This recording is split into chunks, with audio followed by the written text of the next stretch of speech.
वाजवा टाळ्या.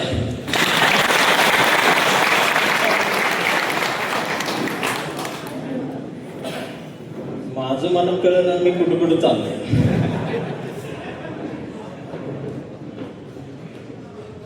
आज 4था दिवस आहे. मी परवा दिवशी कम्युनिस्टांच्या स्टेजवर, काल मी वारकऱ्यांच्या स्टेजवर आणि आज मी कुरेशींच्या स्टेजवर. म्हणजे मी भारतीय आहे हे आता वेगळं सांगायची मला गरज राहिलेली आहे. आणि मला फिरत असताना अनुभवायला मिळते की भारतीयांचीच संख्या फार मोठी आहे.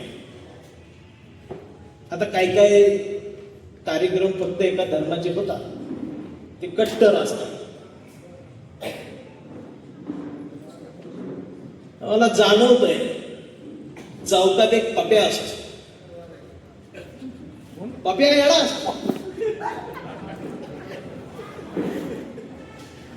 पण पप्या येडा नसतो. पप्या सगळ्यांचा म्हणून जगत असतो. मग पप्याला आमंत्रण येतं, चाल आक्रोश मोर्चात चाल. पप्या जातो, डोळं वाटारून तिथं फसणार आहे. आणि पप्या कट्टर. जेव्हा ईद जवळ येते, ईद, त्यावेळेला पप्या म्हणतो, अरे असलम भाई भूल गए क्या? असलम भाई मग रागान बघत म्हणते, आत्ता घावला. पप्या म्हणते ईदला बोलवा. असलं म्हणते ये रे. मग पप्या पंक्तीत बसतो. मग सगळ्यांपेक्षा जास्त असलम काय करतो, 4-4 हाडं नळ्या त्याच्या ताटत करतो.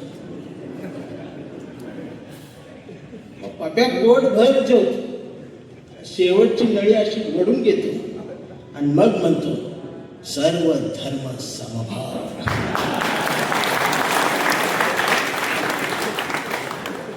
जोपर्यंत ह्यो पप्या आणि ह्यो असलम आहे तोपर्यंत कितीही आपतात.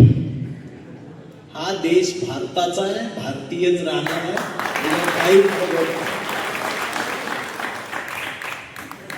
आणि आम्ही ठणकावून सांगितलं पाहिजे. मी आता घाबरतच नाही कोणाला. उगाच सगळेजण असे घाबरून बसतात, चाव चाव चाव चाव. काय संबंध आहे? या महाराष्ट्राचा 7-12 छत्रपती शिवाजी महाराजांच्या नावावर आहे.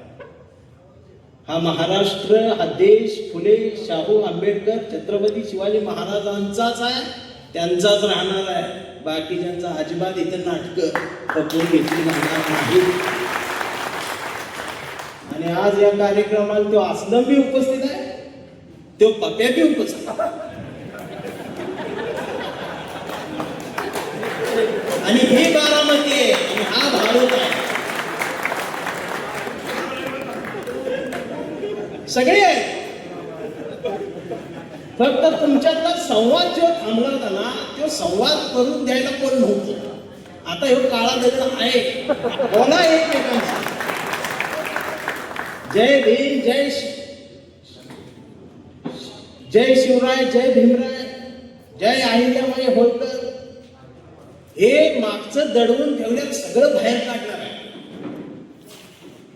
आणि जी कट्टरता आलेली आहे प्रत्येकाच्या, ती कट्टरता संपवत चाललेली आहे आम्हाला. आणि या लोकशाहीला, या संविधानाला ही कट्टरता कुठेतरी थांबली पाहिजे. विविधतेने नटलेल्या परंपरांचा अभिमान वाटतो असं आम्ही 10वी पर्यंत फक्त बोंबललोय. आज एकट्याला उभं करून म्हणायला हवं त्याला पूर्ण प्रतिज्ञा. 4-5 ठिकाणी अडखळते ते. एकट्याला भारताची प्रतिज्ञा म्हणता येत नाही काही जणांना, कारण त्याला सुद्धा माहिती आहे 4-5 जणातच ही जाते. म्हणजे एकमेकाच्या संगतीनच ती पूर्ण होणार नाही. म्हणजे हाच भारत आहे. आणि या देशाच्या एकात्मतेला बोट लावायचा प्रयत्न जे जे करतील त्यांना त्यांना या देशातला राम बघून गेला.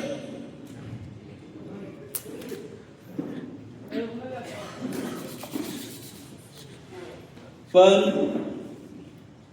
आज हा देश आहे, हा महाराष्ट्र आहे. आमच्यातला संवाद संपलाय. आम्ही एकमेकांकडे माणूस म्हणून बघायचं विसरत चाललो आणि जाहीरपणानं अडाणी दुसरी तिसरी नापास झालेली ती मीडियावर म्हणतायत या देशातलं संविधान थांबवलं पाहिजे, संपवलं पाहिजे, आणि तरी आम्ही गप्प आहे. त्यांना कोणीतरी सांगितलं पाहिजे हे संविधान आहे म्हणून तू आहेस, हा देश आहे. म्हणून कवितेच्या ओळी येतात की पाखरांच्या चोचीमधला घास व्हावी कविता, पहिला आणि शेवटचा श्वास व्हावी कविता, कोसळावेत थेंब भुईत मातीचा वास व्हावी कविता, उगवावा पिंपळ एक प्रवास व्हावी कविता, त्याच पिंपळाच्या सावलीला मानवतेचे गीत गाणारी बुद्ध व्हावी कविता, मी करावे पाखरांच्या हवालीतीला मग शुद्ध व्हावी कविता, हिंदूंच्या कंठामध्ये सलाम अलिकम सलाम व्हावी कविता, मुस्लिमांच्या भाळावरचा नाम व्हावी कविता, मंदिर मशीद बांधणाऱ्यांच्या कपाळाचा घाम व्हावी कविता, इंद्रायणीत तरलेला तुकाराम व्हावी कविता, आणि या देशाच्या मातीत विज्ञान पेरणारे अब्दुल कलाम ही व्हावी कविता. पण सध्या माझं पोरग हमाली करायची वेळ आली तर ती हमाली करा, पण ते अब्दुल कलाम झालं नाही पाहिजे, ती शास्त्रज्ञ झालं नाही पाहिजे, त्यानं हमालीच करायची, त्यानं कलाम का व्हावं? अशी जी मानसिकता आलेली आहे.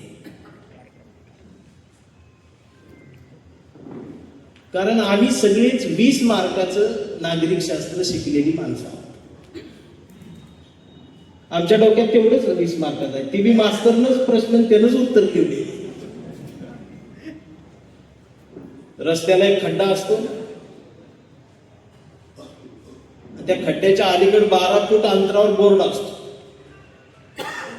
बोर्डावर लिहिलेलं असतं वाहने सावकाश चालवा, पुढे खड्डा आहे. मग आम्ही लगेच गाडी ब्रेक मारून हळूच खड्ड्यात वर जातो आणि बोर्डावर नाव लिहिलेलं असतं अमुक अमुक नगरसेवक यांच्या सौजन्याने.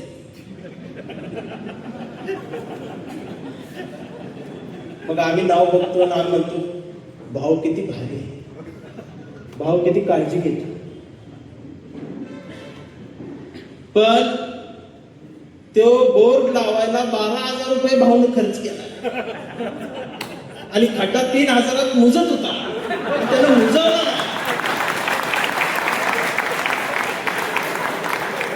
त्यानं 5 वर्ष खड्डा ठेवलाय, 5 वर्ष ते पिक्चर मध्ये आहे आणि आम्हाला गणितच कळलं. आम्ही म्हणते भाऊ अरे 20 मार्काचं नागरिक शास्त्र. आता पावसाळ्यात पूर आल्यावर आपण सगळेजण जाऊया वाहून. मध्ये एका परिसंवादामध्ये मी म्हटलं की नागरिक शास्त्र अभ्यासक्रमामध्ये घाला आणि ते 100 मार्काच करा, आणि इतर विषयात जसं 35ला पास असतं तसं नागरिक शास्त्रात 80ला पास करा, आणि ह्या विषयात जोपर्यंत पास होत नाही त्याला पुढे ढकलायचं नाही. भविष्यात तो जर असं म्हटला 2 मुलं झाल्यानंतर सुद्धा नागरिक शास्त्रातच राहिली 7वीत जायचं तरी चालत, असं त्या बोललो परिसंवादात. एका तर एक विचारवंत म्हटले चंदन शिवे हा देश भावनेवर चालत नाही, तुमची भावना बरोबर आहे, पण 1 मार्क जरी कमी पडला तरी विद्यार्थी आत्महत्या करतात. हे नागरिक शास्त्र जर नाही सुटलं तर किती विद्यार्थी मरतील? मग मी एकाच वेळीत उत्तर दिले, म्हटलं ती जिवंत राहून तरी काय करतात?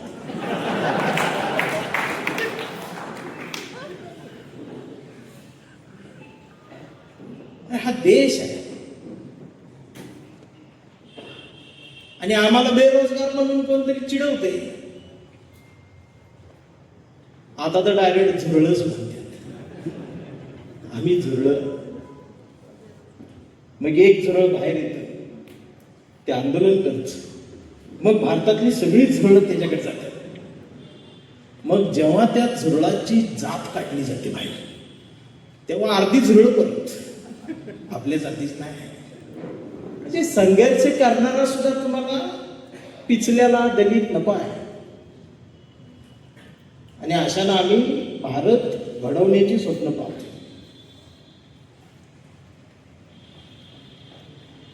बरेच जण आता माझ्यावर टीका सुरू आहे, हे असं करते, ते जाती विरोधी आहे. तसं मी आठवड्यानं जात बदलतो आणि महिन्याला धर्म.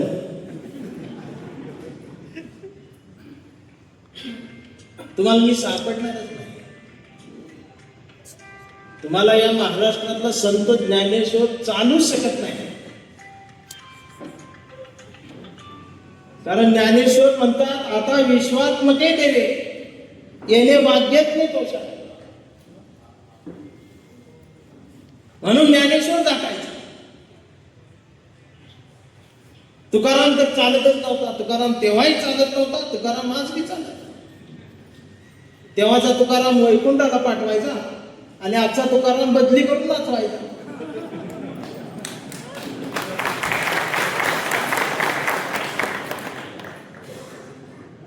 हे तुम्ही सगळेजण वैचारिक आहात.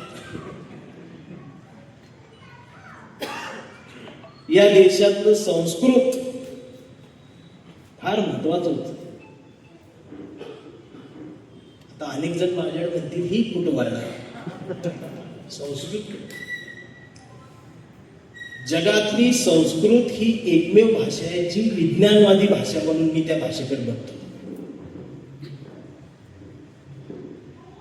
आणि म्हणून बाबासाहेबांनी संस्कृतचाच अभ्यास जास्त केलेला आहे.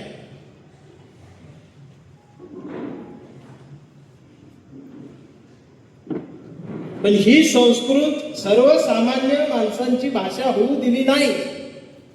कारण यांनी जी संस्कृत मध्ये लिहून ठेवले ते आम्हाला कळत आणि ती समजावून सांगण्याचा प्रयत्न ज्ञानेश्वरांनी केला. म्हणून ज्ञानेश्वर नाही झाले. यांचे ते बुवा बाबा मंत्र म्हणतात. प्रभू रामाला युद्धावर जाताना रावणानं लिहिलेला तांडव स्रोत आहे तो म्हणतात. पण दंडीनं लिहिलेलं रामचरण मानस मधला स्त्रोत हे सांगत नाहीत.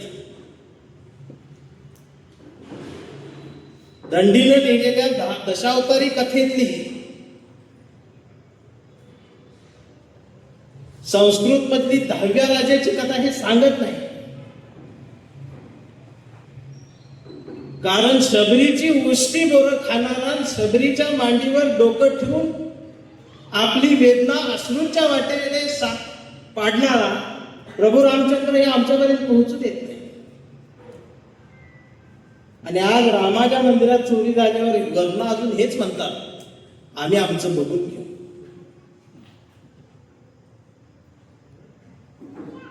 आणि त्यात ती कट्टर अजून वर्ण आमची कट्टर. आमचं म्हणतंय हिंदू हे धर्मच नाही.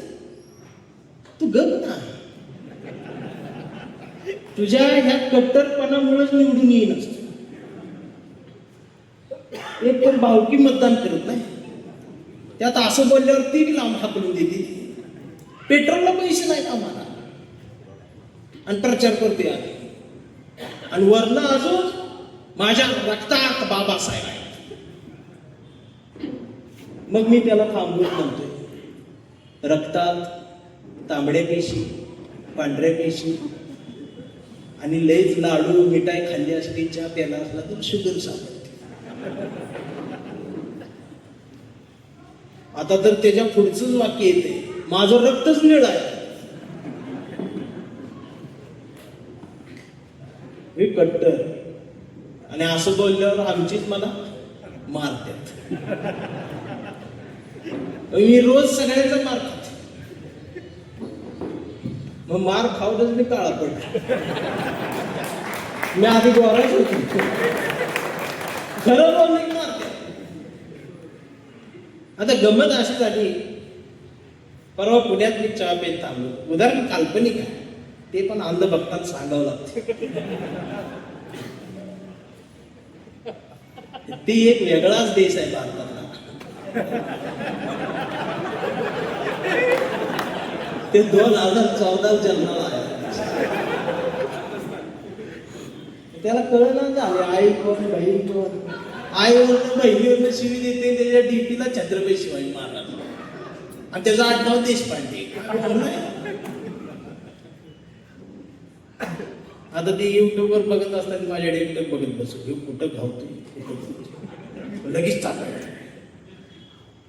पुण्यात थांबलो होतो, कथा काल्पनिक. कुठल्या तरी एका शेतकऱ्याची गाय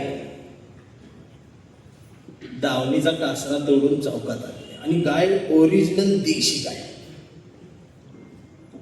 ज्या या नव्या पिढीला देशी गाय म्हणजे माहितच नाही, ती जर्सी गायीचा गोमूत्र देते.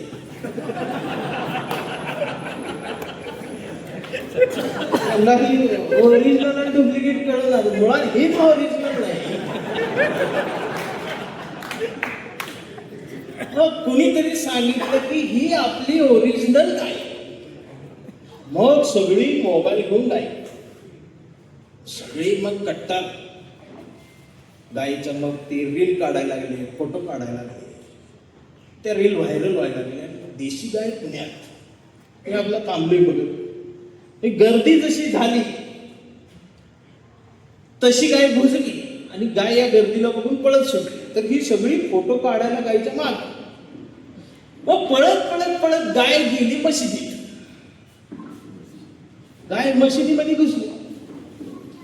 सगळे मशिदीच्या दारात थांबले.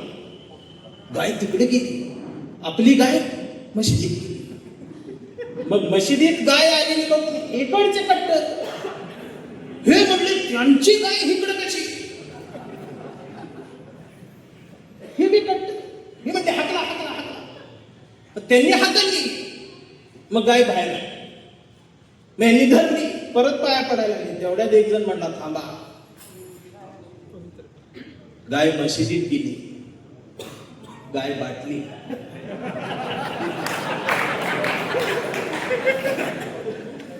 तिचं शुद्धीकरण करा, पवित्र करा. मग आता शुद्धीकरण कशाने करायचं? गोमूत्र. मग ती गाय सुसू करेपर्यंत थांबली. तिचंच गोमूत्र घेऊन तिच्यावर शिंपडलं, गाय शुद्ध झाली. ही गर्दी सगळी वाढली. मग राजकीय नेते सगळे आले, गाय आमची गाय. मग गायचा मेन मालक तिथं गायला शोधत आला. त्याला बघून गायला बरं वाटलं, गाय त्याच्याकडे गेली, त्याच्या हाताला चाटायला लागली. तेवढे सगळे बाजूला सरले. ते म्हटलं गाय माझी आहे, मी गायचा मालक आहे, मी जातो घेऊन. मग ते घेऊन चालला. सगळे बाजूला झाले. तेवढ्यात एकाने विचारलंच, नाव काय तुमचं? तर यो म्हटला मोहम्मद.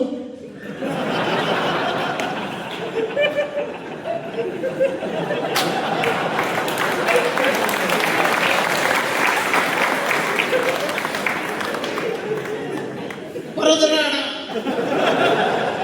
मोहम्मदला तुडवला, काय आमची गाय आहे म्हणजे.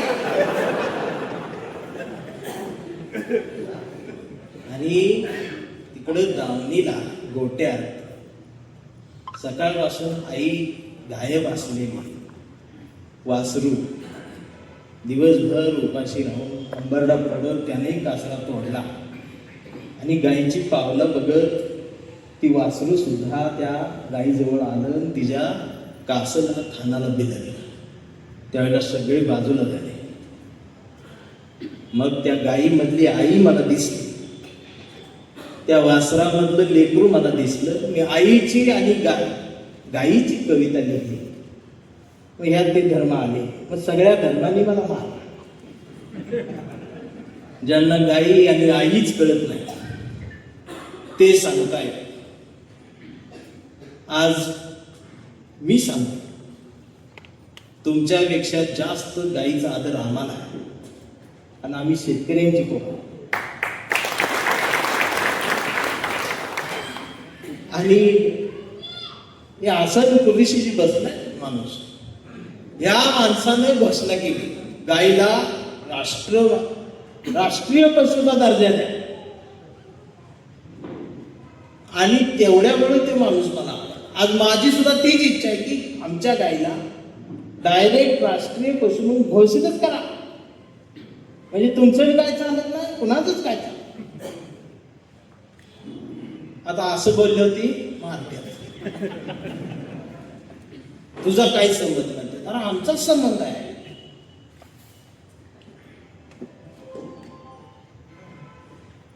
कट्टर,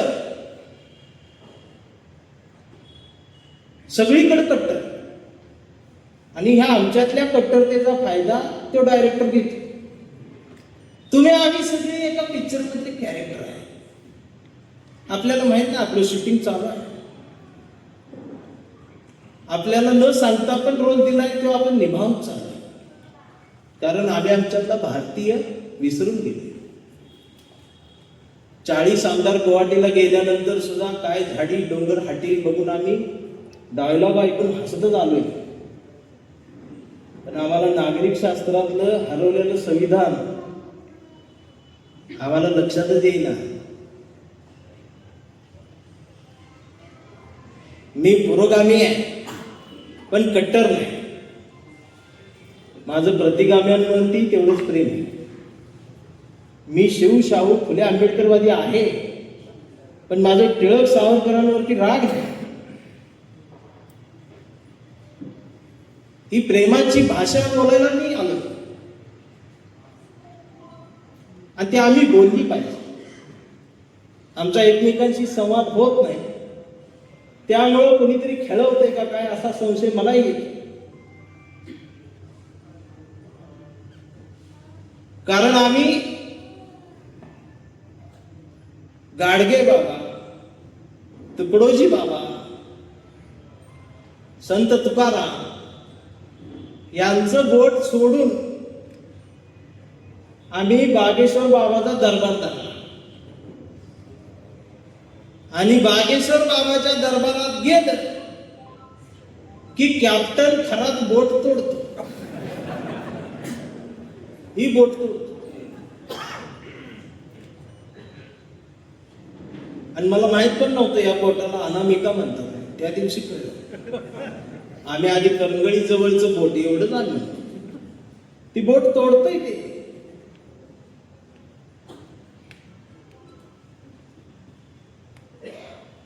आपण चिंच खाऊन जी चिचुका होती ना, चल्लसाठी खेळत होतो आम्ही, त्या बेण्यानं 3 लाखाला आणि घेतलो. बरं विकत घेणारे कोण आहे? डॉक्टर, इंजिनियर, वकील, कलेक्टर, तहसीलदार, न्यायाधीश. त्यांनी विकत घेतले 3 लाखाला. मधाची एवढी बाटली 9 लाखाला विकत घेतली. त्याच्याकडे कुठला शेतकरी गेला नाही, गवंडी गेला नाही, सुतार गेला नाही, पेंटर गेला नाही. ही हायपायवादी गेली आहे. आणि ओशनोजन केली. हे काही इतिहास सांगत नाही 400 वर्षापूर्वीचा. तुम्ही म्हणशील 400 वर्षापूर्वी, हे आता घडले 2 महिन्यापूर्वी. ह्या म्हणजे चंद्रावर माणूस गेलाय त्याच्यानंतर ही घडले. माणूस चंद्रावर जायच्या आधी ही घडला असतं तर आम्ही तेव्हा येडी होती आमची माणसं, झालं असं. पण ते माणूस चंद्रावर गेल्यावर हे घडले.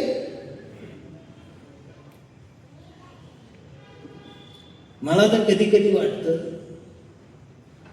की खरात सुद्धा असला पाहिजे.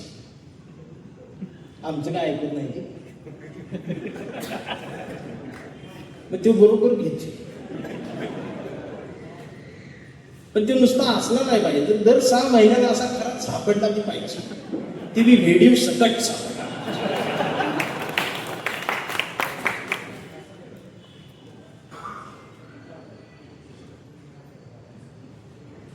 कारण आम्ही जागा बदलली आमची. कुठं जायचं, कुठं थांबायचं हेच आम्हाला कळना. आम्ही 70% डोळे बारीक करून स्वामी बघायला लागलो मोबाईलवर. पाया पडते. ही भक्तीचा बाजार झाला की घरात त्याचा व्यवहार करतोच.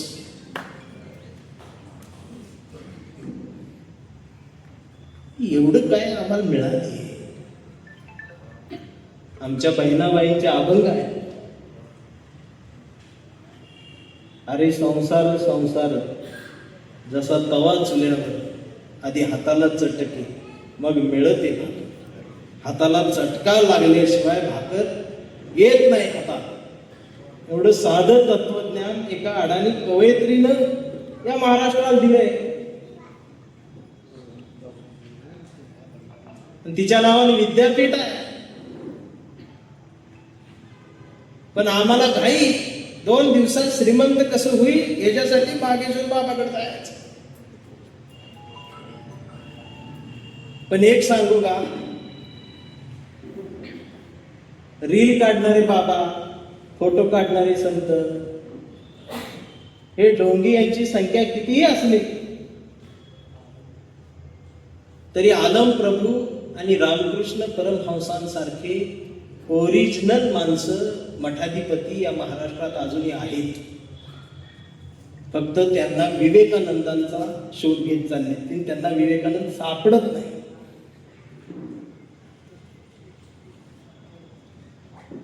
आता एवढ्यापर्यंत बोललो, ह्याच्यात कुठे हिंदू विरोधी बोललो तरी ती म्हणते हिंदू विरोधीच बोलला का, बोंबलाय ना.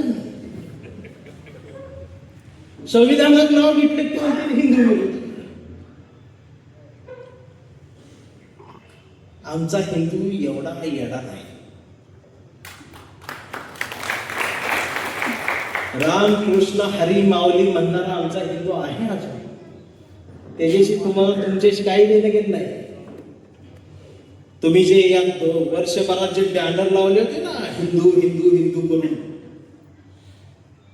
ते सगळे बॅनर मागच्या आठवड्यात त्या पुण्याच्या ताडीवाला रोडला विकायला बसले होते असे अर्ध्या किमतीत. आणि लोक ती विकत घेत होती 100-150 रुपयाला. का माहितीये? पत्र गळत्यात.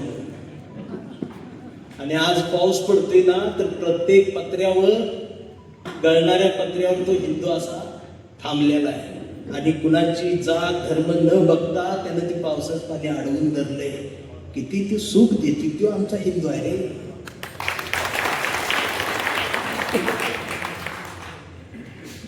आमचा हिंदू म्हणत नाही त्याला मारा, त्याला कापा.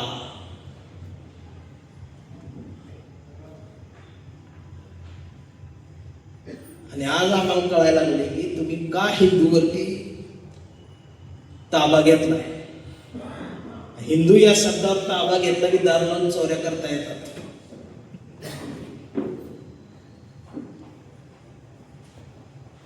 या देशातला हिंदू असो, मुसलमान असो, ख्रिश्चन असो, शीख असो, दलित, आमचं कुणी असो, बौद्ध असो, या सर्वांचा हा देश आहे. आणि याच्यात फूट पाडायचं काम अजिबात कुणी करू नका. कारण ही एक दिवस तुमच्या अंगलट येणार आहे. आमचं वैचारिक शानपण आम्ही टाकत चाललोय माग. आमच्यात पण अंधभक्त आहेतच. आमच्यात तर लय आहेत, म्हणजे ती समजावायच्या बाहेर आहेत. मला भीती कुणाचीच नाही वाटत, आमचीच वाटत. आमचीच नाही निमार.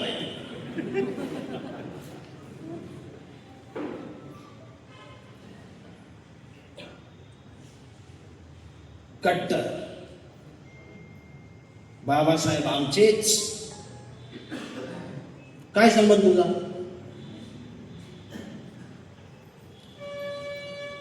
मी तर म्हणते कायदा करायला पाहिजे. एखादा मराठा जर म्हणला छत्रपती शिवराय आमचेच, उचला आतमध्ये, जामीनच नाही. बौद्ध म्हणला बाबासाहेब आमचेच, उचला आत. आणि एखादा मातंग जर म्हणला अण्णाभाऊ लहुजा आमचेच, त्याला अंडा सेल काय.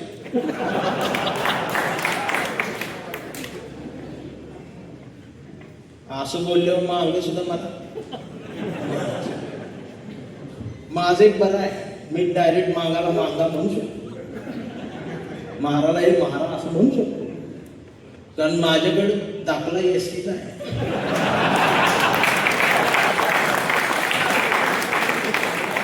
अठराशे म्हणून मी ठेवले. असं विचारायला जात सारखीच बदल. अहो पण का, कशासाठी?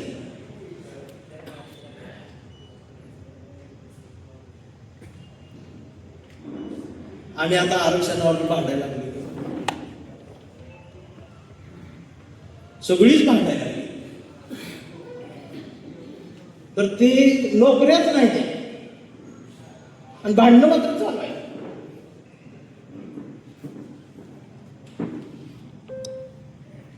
एवढं येड्यावानी जगलं, म्हणजे ही जातीसाठी जगणं सुरू झालं. तर आम्ही अभ्यास केला आमच्या पोरांनी, 5 वर्ष घाम निघूस तर पोरगा अभ्यास करते, चौकात सुद्धा जात नाही. आणि अचानक पेपरच्या 1 तास आधी त्याला कळते पेपर फुटलाय. काय करायचं ते?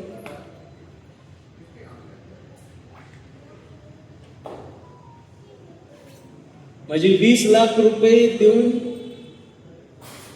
मेन प्रश्नपत्रिका घ्यायची वेगळी बॅच चालू असते, आणि आम्ही 4 एकर घालवून लातूरला पाठवली होती. तर ह्यो पेपर दरवर्षी फुटत होता, फक्त या वर्षी तो नीट फुटला नाही, म्हणून मला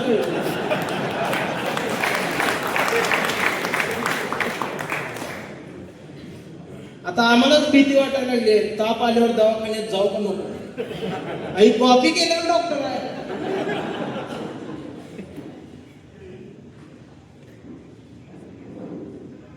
आणि खरंच नाना, पहिली माणसं आजारी पडले की दारात ॲम्ब्युलन्स यायची, त्या पेशंटला घेऊन जायची, पेशंट बरं व्हायचं, चालत घरी यायचं. आता पेशंट चालत जाते.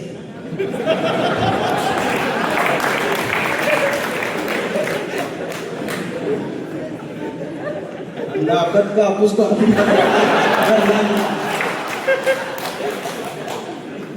ही आमची अवस्था आहे आज या देशाची, या कट्टरतेमुळे झाली. धार्मिक जातीची कट्टरतामुळे हे जण कोणाचं लक्षच नाही. परवा तर टेट पेपर फुटलाय. टेट म्हणजे प्राध्यापक शिक्षक ते असलंच. याच्यावर एक उदाहरण आहे माझं चांगलं.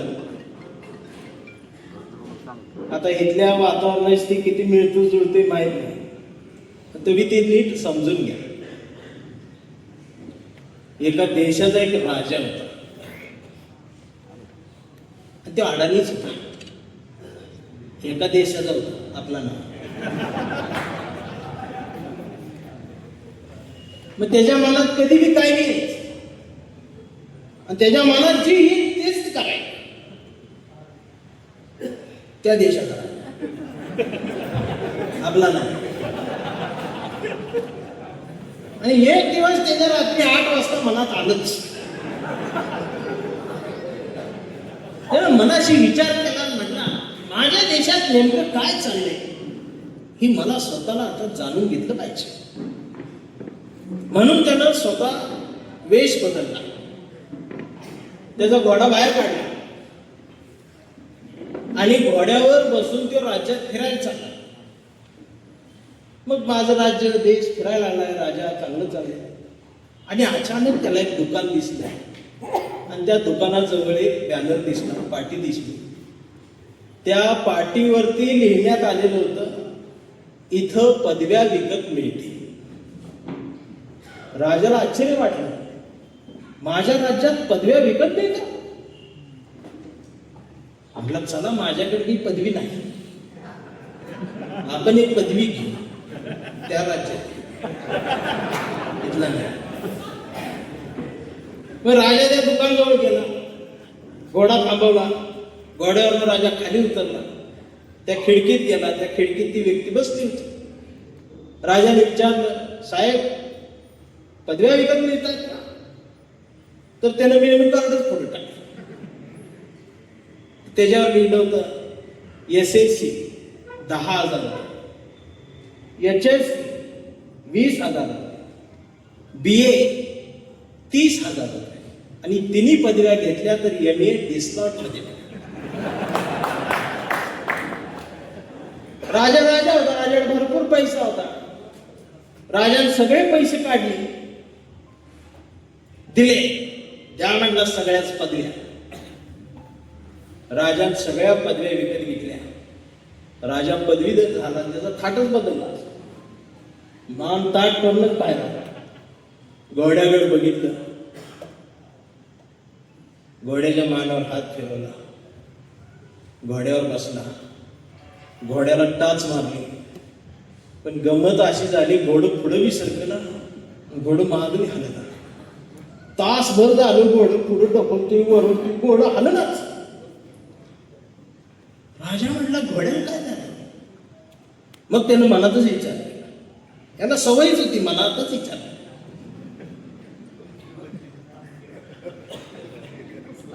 मग राजाच्या विचार करून लक्षात आलं की घोडं सुद्धा माझ्या सोबत मोठं झालं,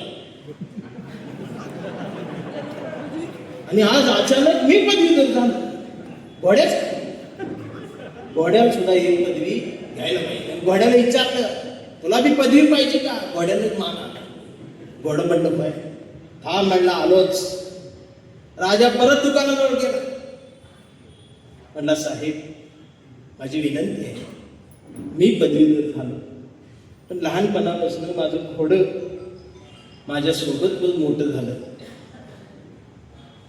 त्याला एक पदवी द्या.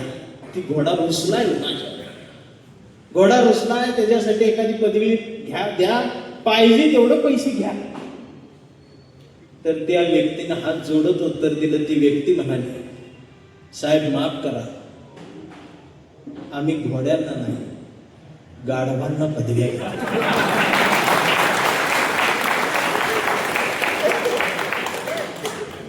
आणि गाढव पदवीधर झाले.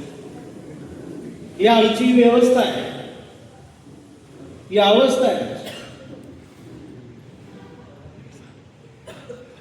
पण पोरांना छातीला कवटाळून शिकवणारे साने गुरुजींना आम्ही विसरलो. आमच्यासारख्या बहुजन पोरांना मांडीवर घेऊन पुरणपोळीचा घास भरवणारे आणि शिक्षण देणारे कर्मवीरराव भाऊराव पाटलांना आम्ही विसरलो.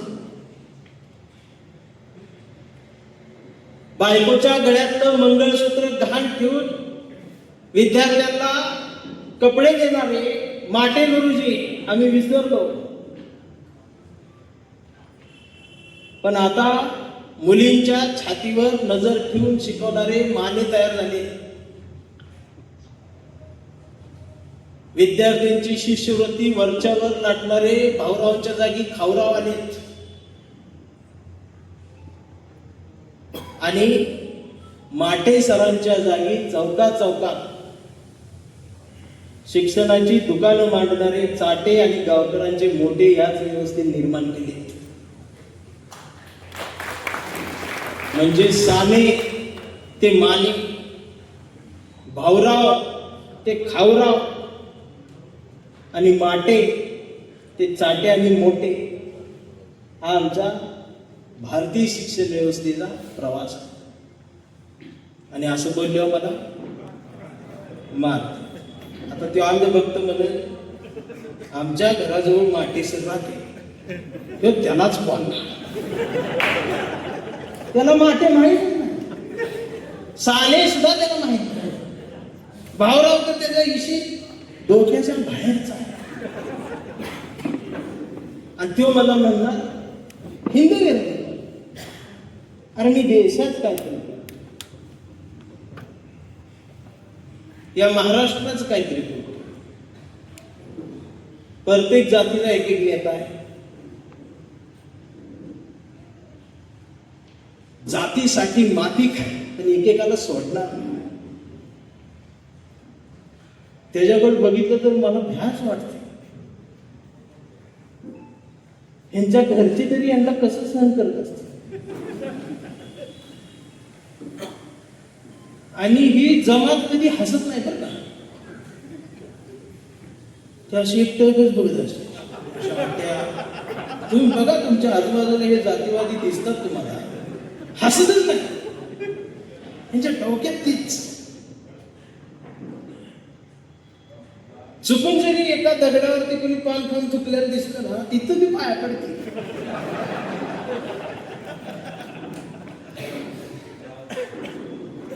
असं इकडंच आहे असं नाही, तुमच्यात बी आहे.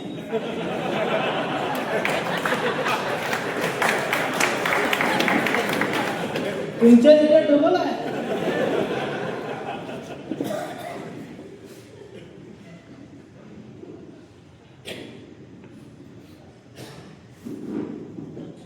तुम्ही पैगंबर खरा सांगायला लागला तर तुम्हालाच तुडवते.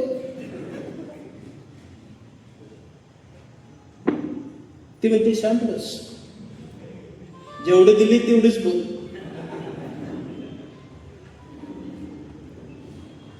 त्याच्यामुळे इकडे परिवर्तन नाही, इकडे परिवर्तन नाही. आणि ही परिवर्तनच एका व्यवस्थेला नको आहे.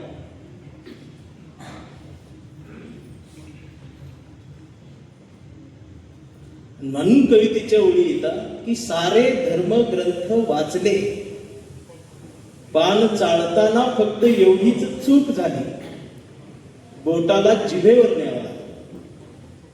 मी धर्मालाच थुक्का लावला आणि मी मानून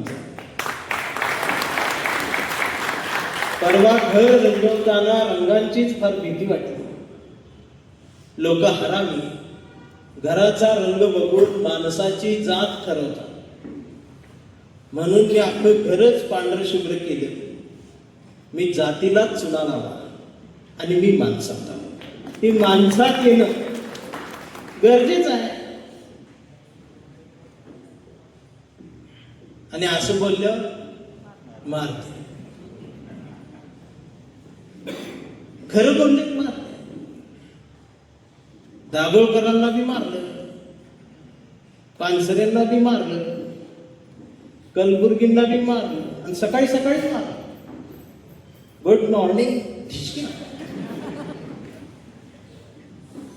पण खरं सांगू का, ज्या दिवशी या महाराष्ट्रातल्या भारताच्या प्रत्येक टीव्हीच्या स्क्रीनवर खराब दिसायला लागला, पण त्या दिवशी सगळ्यांच्या तोंडात एकच नाव आलं होतं, डॉक्टर नरेंद्र दाभोळकर.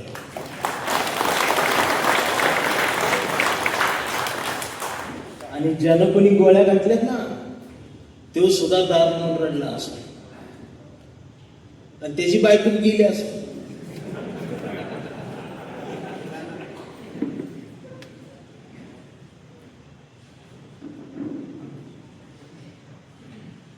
पण शहाणपण सांगणाऱ्या माणसांची गरज आहे. आम्ही काय शहाणे नाही, मी तर जोकरच आहे. मला तर जोकरच ठरवलेच. मी कुठे एका जागेला असते, मी सगळीकडे जाणार ना. संविधानाने हक्क दिला आहे. फक्त सत्तेत असणारा पक्ष सोडून मी सगळीकडे जाणार. उद्या मला ट्रम्पला बोलवलं, मी तिकडे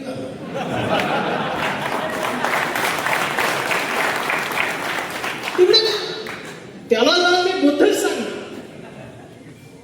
आमच्यात बी लई टीका करतात पुरेश त्याच्या, काय सांग फार काळा काढला मला.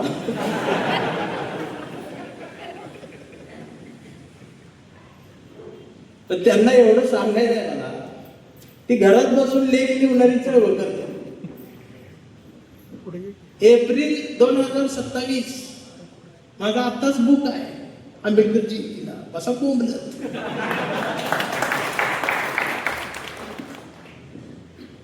तर तेवढ्यावर काय, आता गणपतीमध्ये मला बोलवलं, नवरात्रमध्ये बोलवलं आणि मी जाणार.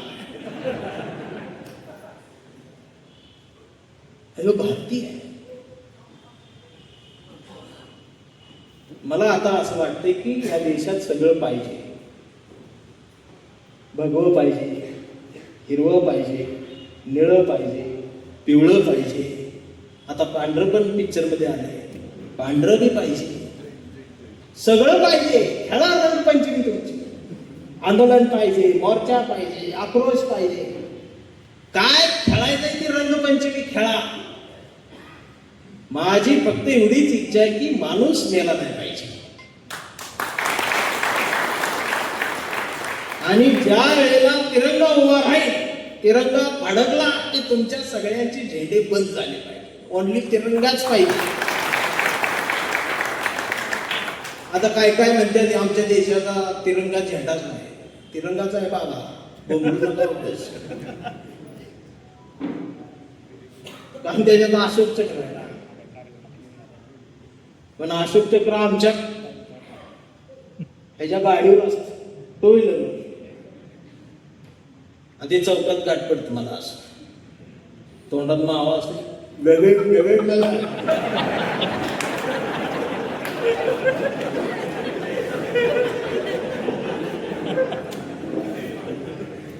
मग त्याला जयभीम नाही करू वाटत मला.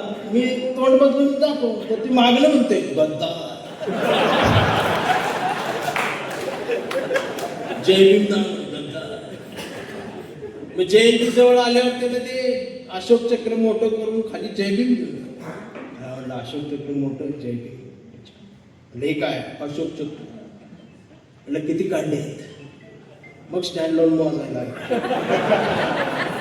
माहितच नाही. आणि मग मला संध्याकाळी कळतं 2 हप्ते राहिले गाडीच. फायनान्स वाला शोधतो आणि ह्योच आरक्षणाच्या मोर्चात पुढे असतो.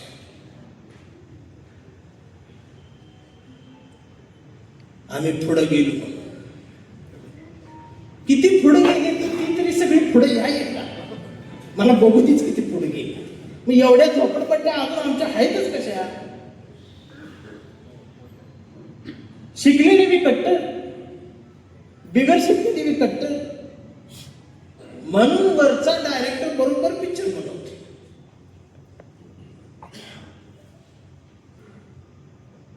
आणि त्यात आंबेडकरवादी. म्हणजे आंबेडकरवादी म्हणजे ह्यो आमचाच पाहिजे. हे कोणी सांगितलं.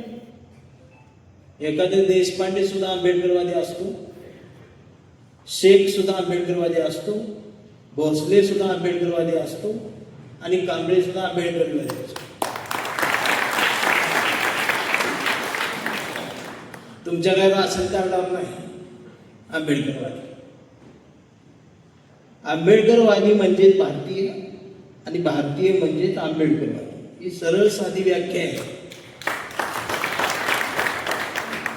आणि मग मला आमचे समीक्षक विचारवंत मेसेज टाकतात. मग काय चंदनशिवे आज कुणाच्या स्टेजवर. अरे मी कुणाच्या बी स्टेजवर जाऊ. माझ्या कवितेतला कांबळे हा पाठीवर सरस्वती नाही सावित्रीच काढणार. ज्या दिवशी कांबळेने सावित्री काढायला बंद करेल त्या दिवशी मार्गी मला येईल. पण हा विचार की चळवळ, की समतेची चळवळ, मानवतेची चळवळ. आता तुम्हाला सुद्धा सगळ्यांना ही चळवळ कधी आठवली. धंदा बंद पडला.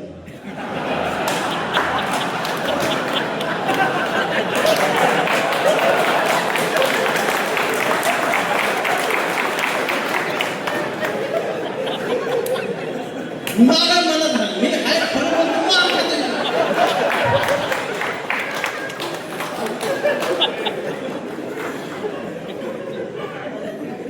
तुम्ही आता चळवळीत नव्हता असं नाही, तुम्ही मदत करत होता हे पण पिक्चर मध्ये येत नव्हता. आता तुम्ही डायरेक्ट पिक्चर मध्ये आहात.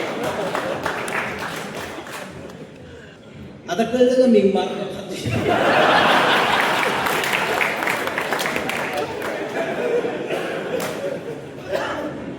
सगळ्यांनी या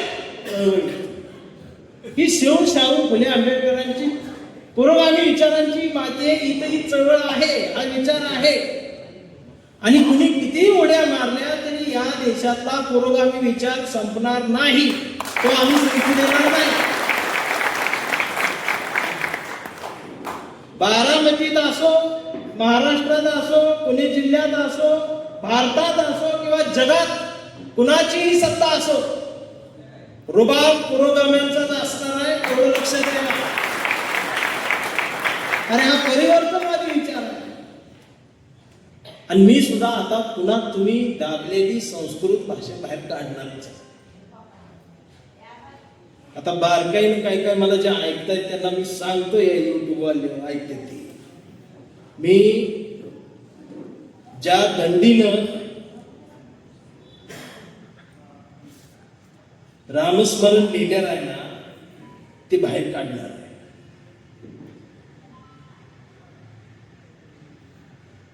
हा दंडी आमच्यापासून का लपवून ठेवला हे सांगणार आहे मी त्यांनाच. आता अंधभक्त माझ्याकडे असं बघायला, तू काय बोलायला तुमच्या लय रेंजच्या बाहेरच आहे. त्यामुळे तुम्ही सगळे माझ्यासाठी एन्जॉय आहात. मी फक्त एन्जॉयच करतो. पण आमची बी तशीच आहे. मी खरं सांगतो, या महाराष्ट्राचे मुख्यमंत्री देवेंद्र फडणवीस यांच्या पत्नी अमृताताई फडणवीस या ज्या वेळेला गाणं गातात, डॅन्स करतात, तर त्या व्हिडिओ खाली सुद्धा घाणघाण शब्दात, अश्लील शब्दात शिव्या येतात. त्यावेळेला माझ्यासारख्या तिथं वेदनाच होता, कारण मी पुरोगामी आहे. आणि त्या वेदना झाल्या पाहिजे. आता ह्या दृष्टीने बघितलं तर मग फडणवीस साहेब खरे पुरोगामी आहेत. पत्नीला एवढं स्वातंत्र्य कोण देते? पुरोगामीच देते. आणि जी पुरोगामी म्हणून बोंबलतात ना, यांच्या बायकांच्या डोक्याला पदर पडू देत नाही, घराच्या बाहेर नाहीत. ते बघा, ती पुरोगामी. आता अंध भक्त मला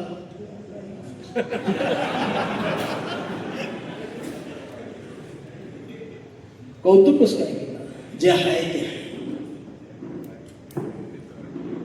आम्ही ह्या दृष्टीने पण बघा रे. पण मी खरं सांगतो, तुम्ही कितीही कट्टर झाला तरी तुमच्या मनातला भारत तो तुम्ही ठरवलं तरी सुद्धा संपू शकत नाही. तुमच्या आतला जो भारतीय आहे तो तुम्ही कितीही ठरवलं तरी तो संपू शकतच नाही. आज पण एकमेकांकडे हिंदू मुस्लिम बौद्ध म्हणून बघणारे असतात ना, रस्त्यात जाताना तुम्ही नीट ऑब्झर्वेशन, एखाद्या टू व्हीलर चालल्यावर त्याचे स्टँड पडलेला असते, काय घेणं गेलं नसते तरी 4 जण ओरडते त्याला, स्टँड लाव, स्टँड लाव, स्टँड. अरे मग जीव वाचवायची आमची प्रवृत्ती आहे, तर ही जीव घ्यायची विकृती तुम्ही का पेरताय? हा माझा प्रश्न आहे तुम्हाला.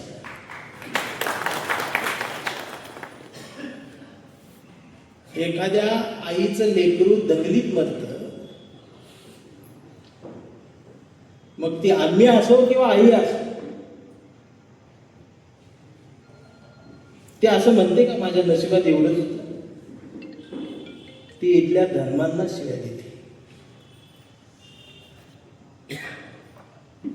म्हणून कविता आहे की अरे यावं त्या चार्ली चॅप्लिननं माझ्याकडे, धरावा त्याच्या हसऱ्या दुःखाचा कागद माझ्या समोर, आणि म्हणावं मला नीती, लिहिना माझ्या मुक्या जगण्याची एखादी बोलकी कविता.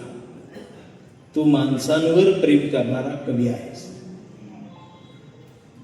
मी धरावा कागद, उचलावा पेन, तेवढ्यात हिटलरने तिथे या आणि हिटलरने म्हणावं मला, नितीन घे ना माझं रक्त, त्या रक्तानं लिही ना कविता जर्मनीच्या साम्राज्यवादावर, आणि मी कोंडून मारलेल्या श्वासांवर तुझी माणुसकीची कविता वाचून कदाचित ते मला माफ करतील. मी लिहावी कविता तेवढ्यात समुद्रातून हातात मीठ घेऊन लादेल तिथे यावं, आणि मी हसत हसत त्या मिठाची सुद्धा साखर बनवून द्यावी, आणि लादेनं गुडघ्यावर बसून मला म्हणावं, नितीन दे ना तुझा थोडासा तुकाराम, काश्मीरच्या बर्फात पेराव म्हणतो, आणावी म्हणतो हिरवी बारी पंढरीला, आणि मी द्यावा त्याचाच त्याला पैगंबर, आणि मी द्यावा त्याचाच त्याला पैगंबर, आणि सांगावं या देशात तुकाराम पेरला की पैगंबरच उगवत असतो, त्यानेही ते मान्य करावं. यावं त्या डोनाल्डने, यावं त्या पुतीनने, मी सांगेन त्यांना तिसरं महायुद्ध विसरा, माझी कविता नेहमी आडवी, आणि तुम्ही या सगळ्यांनी माझ्याकडे तुमच्या मेंदूतला इतिहासच एकदाचा जाळून टाकावा म्हणतो, तुम्हाला दाखवा म्हणतो हा सुंदर भूगोल, जो तुम्हाला आणि आम्हाला येणाऱ्या पिढ्यांसाठी फार जपून ठेवायचा. वातावरण बघून जगण्यासाठी देश बदलणाऱ्या पाखरांनी सांगा कुणाची गाणी गायची. माझी कविता त्याच पाखरांच्या थव्यात कायम उंच उंच विहार करत राहील, कारण मी फक्त माणसांवर प्रेम करणार आहे, आणि ही कविता समजून घेणाऱ्यांची संख्या फार आहे, आणि त्यांचा हा भारत आहे. फक्त माझं सांगणं, म्हणणं आणि रिक्वेस्ट एवढीच आहे की आता आम्ही आमच्यातली कट्टरता सोडली पाहिजे, आणि संवाद एकमेकांशी झाला पाहिजे, कारण आमचं जातं गेले, पण जाताना ओळ्या पण गेल्या. गावगाड्यावरचा भर उन्हात गोल टुपी घालून येणारा आईस्क्रीम वाला असलम आता येत नाही, त्याचं पण एक वेदना आहे, दुःख आहे. अहो गावगाड्यावरची सगळे आम्ही एकत्रित आहे, म्हणून मी सुरुवातीला म्हटलं, जोपर्यंत आमचा पप्या ईद आल्यावर असलमला जवळ करते, आणि हे असंच राहणार, ती सगळीकडे असते पण इथं बी येते, आणि तो पप्या माझा आहे. ते आता उद्या इथं काहीतरी सभा आहे तो तिथं बी असणार, पण परवा हटीला येते. कोणी कितीही काही केलं तरी हा देश भारतीयांचाच आहे, भारतीयांचाच राहणार आहे. तुमची सत्ता अजून 100 वर्ष जरी राहिली तरी इथं विकृती पेरली जाणार नाही, कारण ही माती संस्कृती ऍक्सेप्ट करते, विकृती नाही करत. यावरती आमचा विश्वास आहे, कारण रायगडाच्या पायरीवर मावळ्यांनी सांडलेलं रक्त आहे, चौदार तळ्यात उतरलेले पाय अजून आहेत, भिडेवाड्याच्या वर्गात पहिली गिरवलेली अक्षरं अजूनही आहेत. आणि मी अजून एक गोष्ट आता महाराष्ट्रात बाहेर काढणार नाही. आमच्या अहिल्याबाई होळकर यांचे सासरे मल्हारराव होळकर तुम्ही लपवून ठेवले का? मल्हारराव होळकर हे परिवर्तनवादी आहे. मला सांगा, पती गेल्याला विधवा झालेल्या स्त्रिया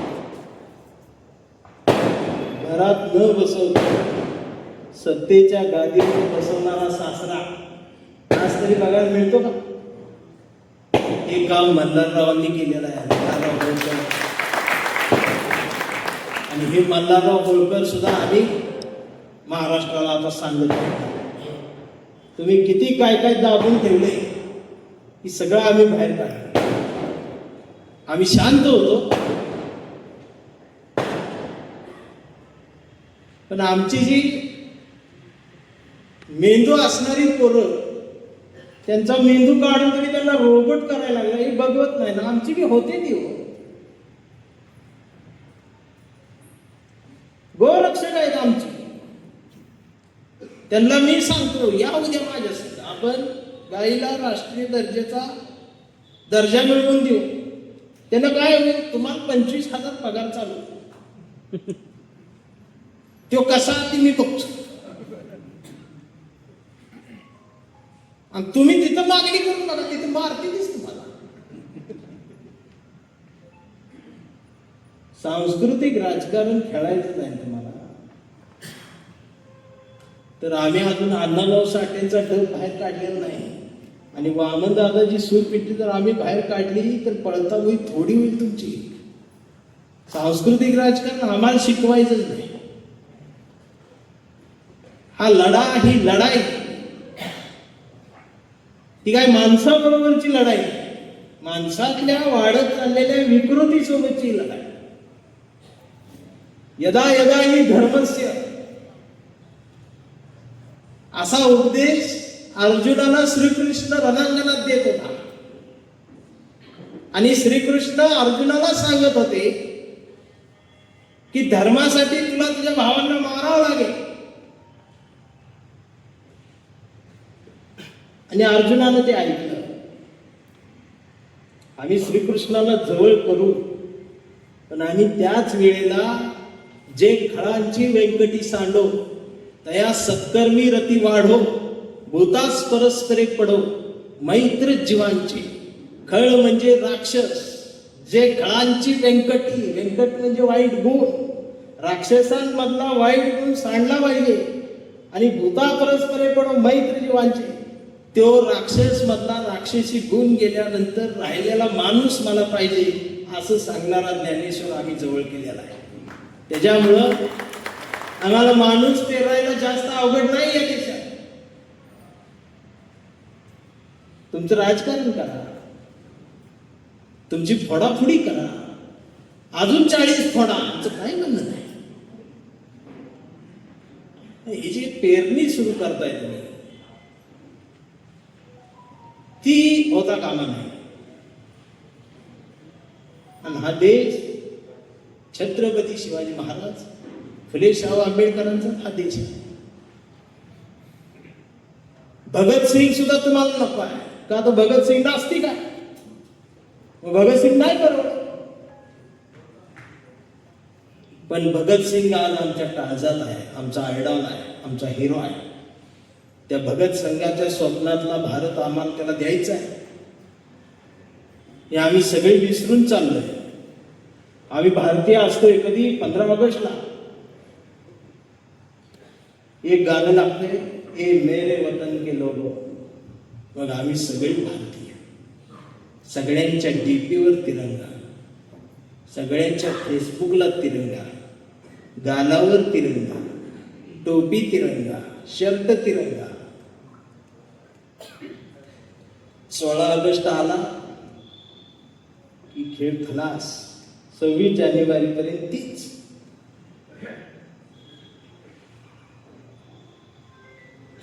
त्यात ही वर्ण अजून बॉम्ब कट्टर. कधीतरी या देशाकडे बघा, हा देश बघा, इथली माती बघा, आणि जगात आमचं काय स्थान निर्माण व्हायला लागले हे बी बघा. पण मॅलेडी चॉकलेटच खायला लागल्यावर आम्ही काय करायचं.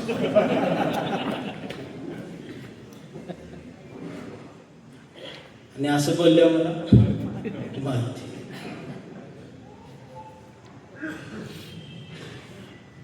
भारत माझा देश आहे, सारे भारतीय माझे बांधव आहेत.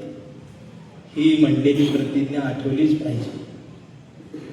आमच्या मेंदूमध्ये शिक्षणाचा ध्यास नाही, बुद्धीमध्ये ज्ञानाचा वास नाही. अडाणी नाही आम्ही थोडेफार शिकलो. 1ली ते 10वी रोज प्रतिज्ञा बोललो, भारत माझा देश आहे. काही नाही, सगळे पोलिओचे डोस जेव्हा आम्हाला कळत सुद्धा नव्हतं तेव्हापासून पितो आहे. भारत माझा देश आहे. इथे येऊन बघा, प्रत्येकाच्या तोंडाला फेस आहे. सारे भारतीय माझे बांधव आहेत. कौरवांनाही लाजवतील असे चारा खाऊ पांडव आहेत. विस्तवासारख्या दंगली होती तिथं प्रत्येक हाताला काम आहे, कारण बाबरीच्या ढिगाऱ्या खालून बुद्ध गायब आणि आता तिथं राम आहे. भाकरी मागणाऱ्यांचा आवाज एकाकी पडत चाललाय, झुरळांचा आवाज एकाकी पडत चाललाय. जगाच्या नकाशात आमचा बेरोजगारांचा देश ढसा ढसा रडत चाललाय. हा रडणारा देश हसवायचा असेल तर आम्हाला आधी भारतीय होणं गरजेचं आहे. पोट भरण्यासाठी धर्माचा वापर जर तुम्ही करत असाल तर तुम्ही अंधभक्त होण्याच्या उंबरठ्यावर उभे आहात.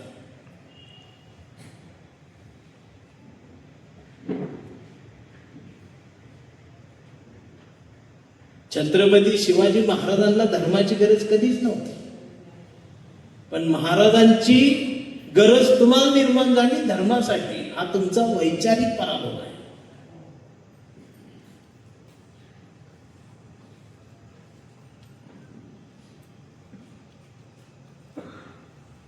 ही वैचारिक जी मागासपण आले ना त्याला आरक्षण पाहिजे असं वाटायला लागले.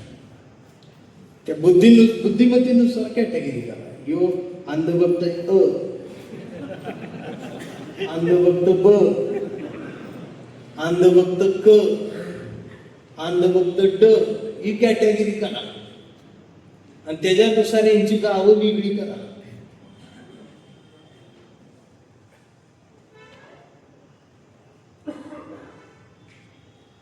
त्याच्यात ते कोणतरी परवा शाहू महाराज जयंतीला लेख लिहिला. राजेश्री शाहू महाराजांनी डॉक्टर बाबासाहेब आंबेडकरांना पैसे दिले शिकण्यासाठी, स्कॉलरशिप दिली असा लेख लिहिला. तर त्याच्या खाली कमेंट काय, बघा आम्ही तुम्हाला पैसे दिले म्हणून तुम्ही शिकले. किंवा म्हणते म्हणजे ह्यानं पैसे दिले, याला माहीतच नाही शाहू महाराज को, तू को, तुझा बाप्पा को, तुझा आजा को. आणि त्याला वाटते आम्ही यांना पैसे. मग कोण म्हणते तुम्ही आरक्षणातनं डॉक्टर झाला, तुम्ही आरक्षणातनं वकील झाला, मग आता तुम्ही 95% मार्क पाडून कलेक्टर झाला. एवढे टक्के मार्क मिळवून कलेक्टर होऊन सुद्धा तुम्ही ओसनोजल प्यायला गेला.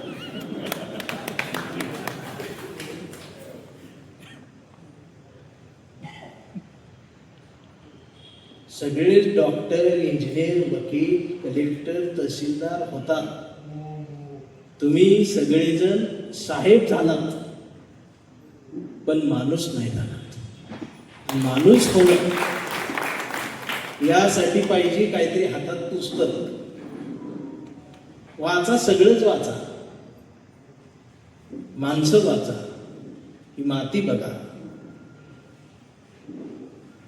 उगाच एखाद्याच काय ऐकलं की त्याला धर्मविरोधी, देशद्रोही ही जी म्हणण्याची तुमची पातळी घसरत चाललेली ती कुठेतरी थांबवा. आणि खरं सांगू का, ज्यांनी कोणी ही अंधभक्त आज तयार केलेत, आज हेच अंधभक्त उद्या तुमच्या घरावर येतील ना, त्या तुम्हाला सुद्धा त्यांना अडवणं मुश्किल नाही. हे चालती फिरते दहशतवादी म्हणजे अशी बॉम्ब जाईल, कधी फुटते सांगता येत नाही. फक्त धर्माची यांच्या जातीची पिन वडली की फुटणार आहे. स्वतःचा जीव द्यायला तयार आहे ते. कशासाठी? धर्मासाठी. आणि साल कुठलं चालू आहे? 2026. भारतात सरकार कोणाचं आहे? या देशाचं सरकार आहे.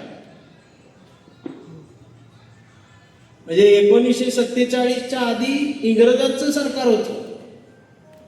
देश स्वातंत्र्य झाला, काँग्रेसचं सरकार आलं, मग इंदिरा सरकार आलं, मग वाजपेयी सरकार आलं, मग युतीचं सरकार, मग मनमोहन सिंग सरकार, मग मोदी सरकार, मग हे सरकार, या नावाचं सरकार.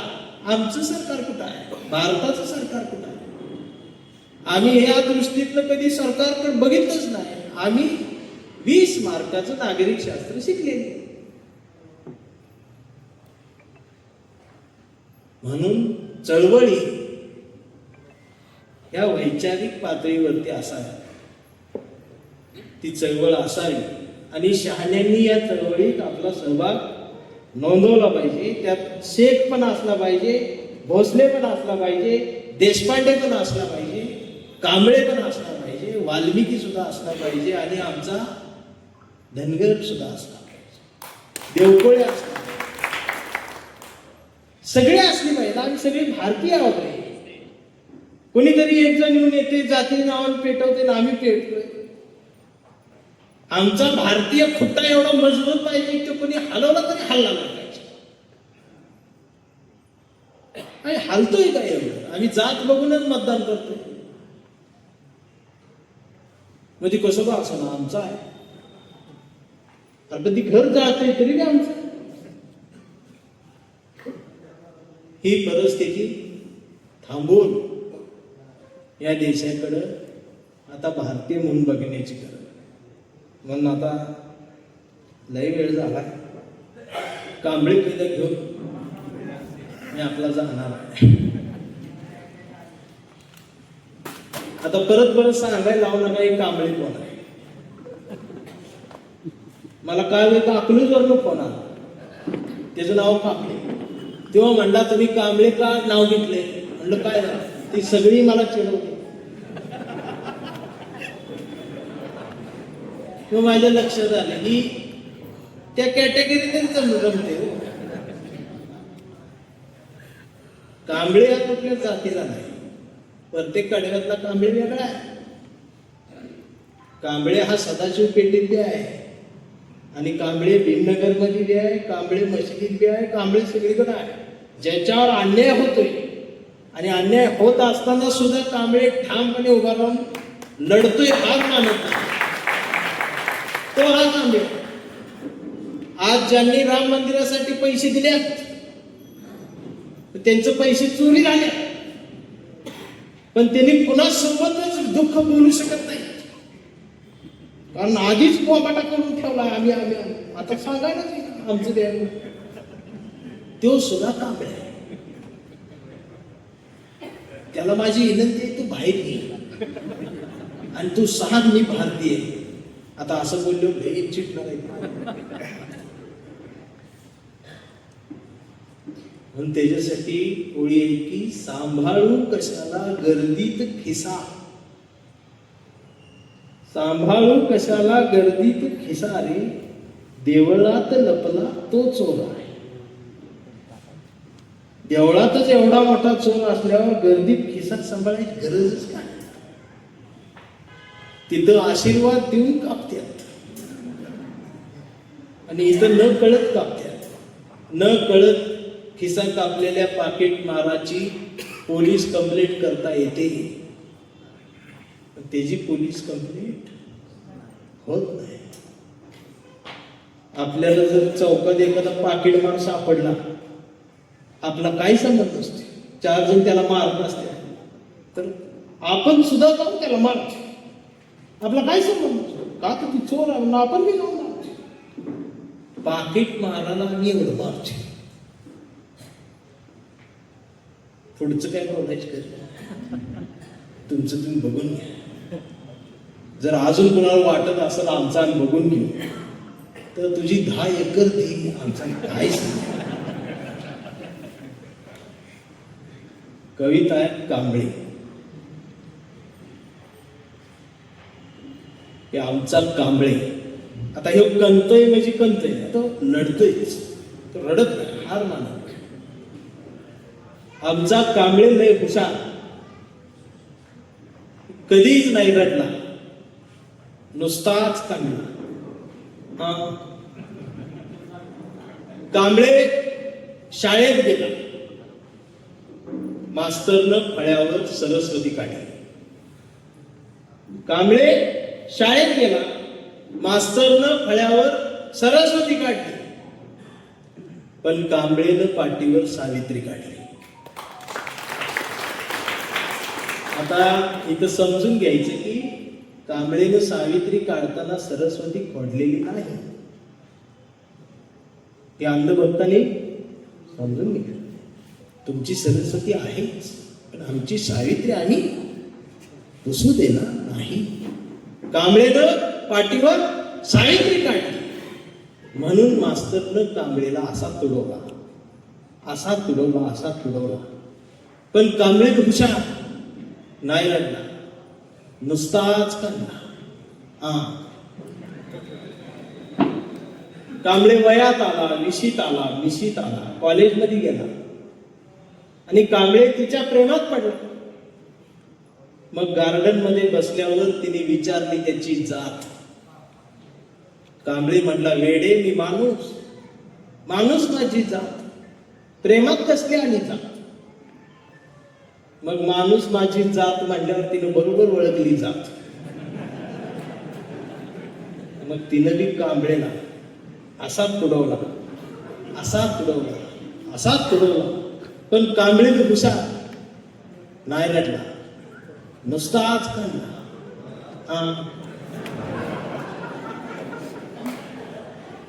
कांबळेचं लग्न ठरलं.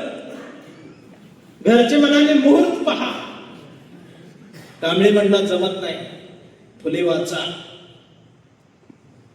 मग नातेवाईक म्हणले सत्यनारायण. कांबळे म्हणला पटत नाही, बाबासाहेब वाचा, 22 प्रतिज्ञा. मग भावकी म्हटली जागरण गोंधळ, बोकड तरी काम. कांबळे म्हटला पटतच नाही, गाडगे बाबा वाचा.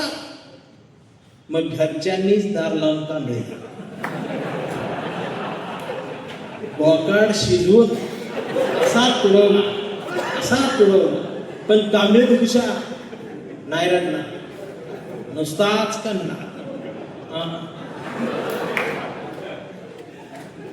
मग कांबळे चळवळीत आला आणि कांबळे कवी झाला. कांबळे चळवळीत आला, कांबळे कवी झाला. मग कांबळेनं आपल्या चळवळीची कविता आपल्या चळवळीला ऐकवली. सगळे वावा म्हटले. कांबळेनं आपल्याच चळवळीची कविता आपल्याच चळवळीला ऐकवली.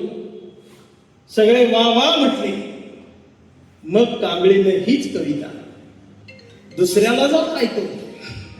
तेव्हा दुसरे वावा म्हटले आणि आपल्याच चळवळीला, आपल्याच कवीला असा तुडवला, असा तुडवला. पण कांबळे नाही, नुसताच काढला.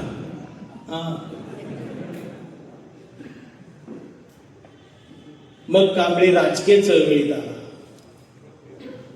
सगळे चळवळीचे गट तर दिसले, RPI ABCD, दिवाळीपर्यंत झेडपर्यंत. दिवाळी संपल्यावर ती झेड संपल्यावर रोमन काढतील, पण गट निघणार आणि प्रत्येक गटाचा नेता राष्ट्रीय अध्यक्ष.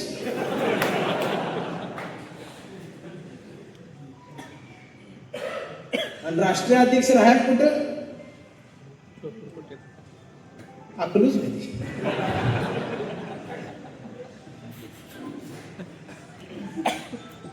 आणि त्याचं भावासंग भांडण आहे 2 गुंठ्याच्या जागेसाठी. राष्ट्रीय अध्यक्ष ही सरळ बघून कांबळेला वाईट वाटलं. कांबळे सगळ्यांना म्हणणार, सगळ्यांनी एकत्रित घ्या, एकत्रित घ्या, एकत्रित घ्या. शाहू फुले आंबेडकर समजून घ्या, पुरोगामी विचार समजून घ्या. दिवसभर कांबळे बोंबलत राहिला. शेवटी संध्याकाळी सगळे एकत्रित आले आणि मग एकत्रित येईल आपल्याच लोकांनी, आपल्याच कांबळेला असा तुडवला. मग कांबळेला कळली मी तुडवायला एकत्रित आले. पण कांबळे नाही राहिला, नुसताच काढला. आणि मग कांबळे आता वयस्कर झाला, पण चळवळीत आहे.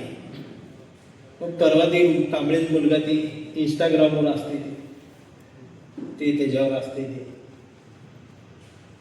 त्याला काय देणे घेणं राहत नाही. ते रील स्क्रोल करत त्याच्यात ती चळवळीचं काहीतरी त्याच्यात आलं. परवा कांबळेच्या मुलानं कांबळेला विचारलं, डॅडा फुलेशाह आंबेडकर कोण डॅडा? ही संविधान काय भानगड डॅडा? आणि छत्रपती शिवाजी महाराज खरंच जन्माला आले होते डॅडा? आता मात्र कांबळे पेटला. अरे म्हटला गावभर पेरलं आणि घरातच नाही उगवलं. मग कांबळेनं दात लावून पोरालाच असा तुडवला. पण चिरंजीव कांबळे हुशार, तो पण नुसताच तो दोनदा काढला. मग याच्या लक्षात आलं डीएनए मध्ये ही डबल केली.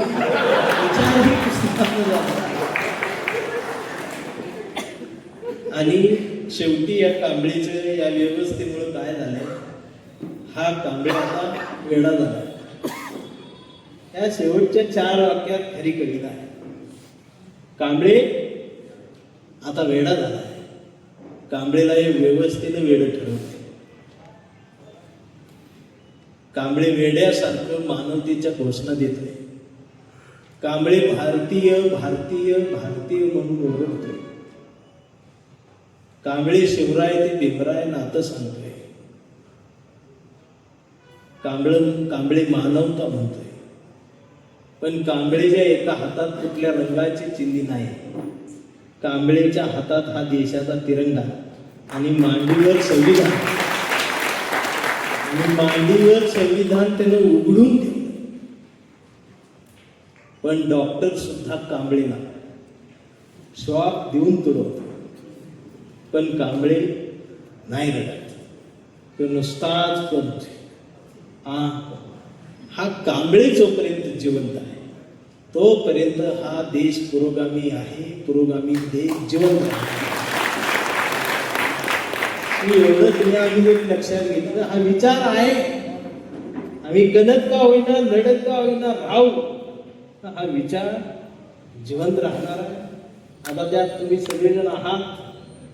अशी सगळेजण यावेत आम्हाला अपेक्षा आहे. आणि आताचा हा काळ ही गरज असणार आहे चळवळीला. पण काय जण तर असे आहेत, त्यांच्याकडे बघितल्यावर असं वाटतं की तुम्ही चळवळीत येऊच नका. तुमचं चळवळीत न येणं हीच चळवळीसाठी फार मोठं योगदान. तुम्ही आहेत तिथंच बरे आहात. तुम्ही इथे येऊन घाणच करू नका. मला अंदाज आलाय, माझा जो हा 5वा घेर टाकून प्रवास सुरू झालाय. अनेक संकट आहेत, अनेक हल्ले आहेत, अनेक जाती धर्मांची दगडं माझ्यावरती पडणार आहेत. अंधभक्तांच्या शिव्या खात पुढे जायचं आहे. पण तरी सुद्धा या देशात भारतच पेरावा लागणार आहे. आणि माझी कविता ते करत राहणार. अनेक जण म्हणतील राजकारणात जाणार आहे, तर मी आताच सांगतो मी राजकारणात नसणार आहे, पण मी राजकारणाच्या जवळ असणार आहे. मी राजकारणाच्या जवळ असलो तर माझी कविता मात्र थेट राजकारणात असणार. म्हणजे मी कोणाच्याही स्टेजवर जाणार आहे. फक्त सत्ताधारी पक्षाचं स्टेज सोडून मी कोणाच्याही स्टेजवरती जाणार आहे. स्टेज कुणाचंही असो, म्हणजे साध्या सोप्या भाषेत बाटली कुणाची असो, औषध माझं असणार. मग ती इंजेक्शननं द्यायचं, सलाईननं द्यायचं मी ठरवणार आहे. कारण काय झालंय, आमची साहित्यिक चळवळ ही गल्लीतच राहिली. वर्षभर वर्गणी काढतेली आणि साहित्य संमेलन घेतली. मग त्यात मी वळखीतच बोललो की आपला पाहुणा आहे त्यालाच बोललो, त्याला नको बोललो. मग 40 कवी आणि कवीची कविता ऐकतेच. बरोबर. ते एक कविता येते, त्याची कविता म्हणते, ते इकडच्या दारात निघून जाते. ती मागची 39 म्हणते थांब की आमचा आहे. सगळ्यात शेवटी एकच राहते. तो अध्यक्ष असतो कवी संमेलनाला.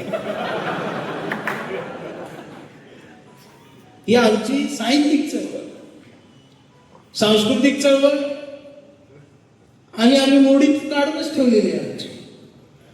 आणि आमच्याकडं जयंतीशिवाय दुसरं आहेच काय वर्षभरात? जयंतीशिवाय आमच्याकडे काहीच नाही. जयंती आली की हांडीचे वाजवडीचे, पेरणी होतच नाही.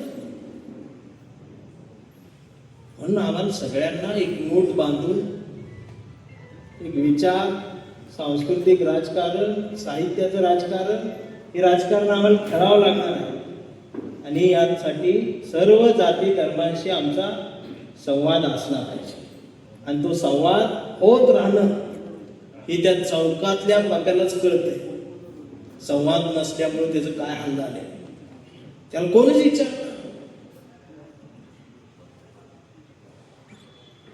आणि इथलं शिकल्याला विचार म्हणताय तो पप्याला म्हणते हे फालतू आहे. आता ते पप्या चळवळीचा कणा आहे रे. चौकातला पप्या जो आहे ना तो चळवळीचा कणा आहे. थोडक्यात चळवळीचं काय झालं सांगू का? आमचे सचिन अभ्यास करत बसले. मग ते बाहेर खेळायला गेल्यावर आमची मम्मी म्हटली, अरे सचिन चौकात जाऊ नकोस, ते फालतू आहे. म्हणजे आमचीच पोरं फालतू आहे. मग सचिननं दार लावून अभ्यास केला. सचिन 10वीला पहिला आला, 12वीला पहिला आला. सचिन सेटनेट झाला. सचिन प्राध्यापक झाला. आणि प्राध्यापक सचिन कांबळे कॉलेजवर गेले. मग कॉलेजवर गेल्यावर स्टाफ रूम मध्ये गेल्यावर कळलं, अरे मी प्राध्यापक झालो तरी इथं सुद्धा बहारच आहे. आणि पप्या मावा बिवा खाऊन चौकातच थांबला. सचिन सरांच्या नजरेत पप्या फालतू झाला. मग सचिन सरांना एकदा प्राचार्यांनी बोलवलं आणि सांगितलं, सचिन आज शिपाई आला नाही आमचा, तेवढं चौकातला जाऊन माझ्यासाठी पान घेऊन द्या. मग सचिन सरांच्या लक्षात आलं, मी प्राध्यापक आहे पण सर मला पान आणायला होते. बाकीचं तुला सांगत नाही पण मला सांगते कांबळीच पण भाकरी महत्वाची. म्हणून मग प्राध्यापक सचिन कांबळे पान आणायला चौकात गेले. मग तिथं पप्या मावा पडत असते. तो बघते सचिन भाऊ इकडं कुठं. मग सचिन भाऊ इकडं कुठं पप्या विचारते. सचिन भाऊ खाली मान घालून वैतागून म्हणतात, सरांचं पान आणायला आलं. मग पप्याच्या लक्षात येत्या ती. आणि मग तो पान पार्सल हुस तर पप्या 2 टांगत कॉलेजचं प्राचार्य केबिन गाठतंय.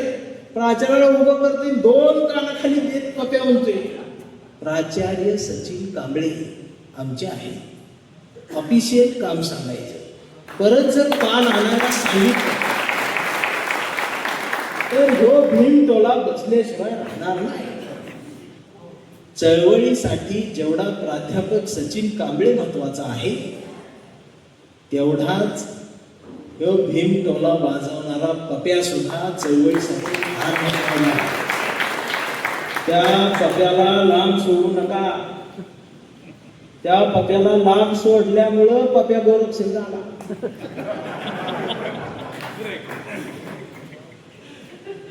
तिकडा हात तो गोळा करत हिंडायला. पप्याला सुद्धा आज जवळ धरलं पाहिजे. आणि प्राध्यापक सचिन कांबळे सरांच्या मिसेसला माझं सांगणं आहे की पप्या भाऊजीची बायको आहे. पप्या भाऊजीला 2 पोरं आहे. तर मिसेस कांबळे मॅडम सरांच्या खिशातनं ढापलेल्या पैशातून वर्षातून एकदा जरी पप्याच्या पोरांना 2 दप्तर दिली तरी चळवळ होत असते. ही शहाणपण, ही जाणीव ही आम्हाला असली पाहिजे. आणि हे जर आम्ही केलं, आमचं मराठा बांधवांचं आंदोलन झालं होतं त्याला मुस्लिम बांधवांनी जेवण सरबत पाणी दिलं.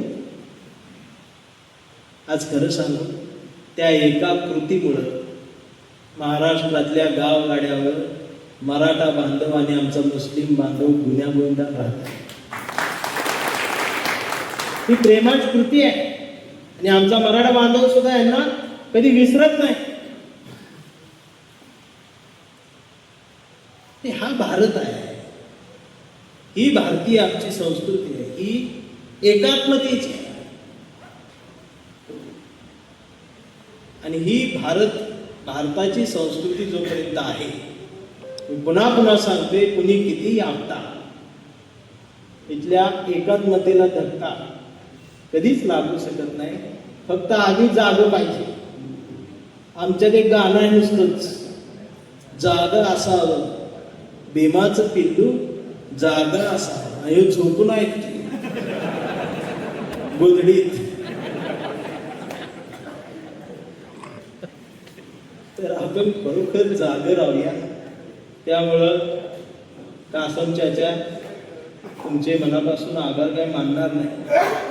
पण आज तुम्ही हे जे हातात घेतलंय, तुम्ही सगळीच चळवळीत आणा, इकडची बी इकडची बी, कुठल्या रंगाची असतात, पण ती जर तिरंग्यासाठी एकत्रित येत असती तर माझी कविता त्यांच्यासोबत कायम राहणार. म्हणून आभारांचे भार कशाला, सत्कारांचे हार कशाला, मनात एक घरटं बांधूया या भारताचं, या भारताच्या घरट्याला दार कशाला, झुळझुळ द्या या पुरोगामी झऱ्याला, आपल्याही विचारांचं पाणी देत राहूया. मिनमिन त्या या शिवशाहू फुले आंबेडकरांच्या ज्योतीला आपल्याही अभ्यासाचा उजेड देत राहूया. आणि जोपर्यंत हा भारतीय तुमच्या मनाला साथ घालत राहील, त्याला आयुष्यभर असाच प्रतिसाद देत राहा. एवढं बोलून थांबतो. जय भारत, जय संविधान.